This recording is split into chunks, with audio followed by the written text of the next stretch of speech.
Diamond Harbour থেকে একজনকে অস্ত্রসহ গ্রেপ্তার করে ব্যারাকপুর আদালতে পেশ করল গোয়েন্দা বিভাগের আধিকারিকেরা।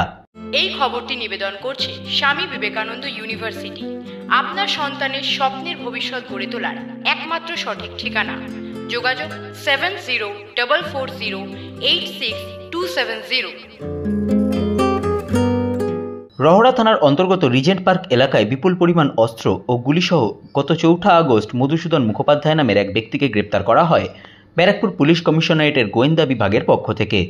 সেই ঘটনার তদন্তে শুক্রবার ব্যারাকপুর পুলিশ কমিশনারেটের গোয়েন্দা বিভাগের আধিকারিকেরা ডায়মন্ড হারবার জেলা পুলিশের অন্তর্গত বিষ্ণুপুর থানার দড়ি কেওড়াডাঙ্গা এলাকা থেকে কংস প্রামাণিক নামের একজনকে অস্ত্র ও গুলিসহ গ্রেপ্তার করে।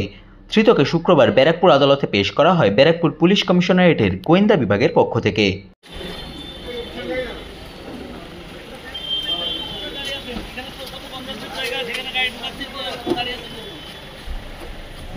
চলো চলো চলো চলো, আপনি কি করতেন? চলো চলো চলো চলো চলো ঘোড়া।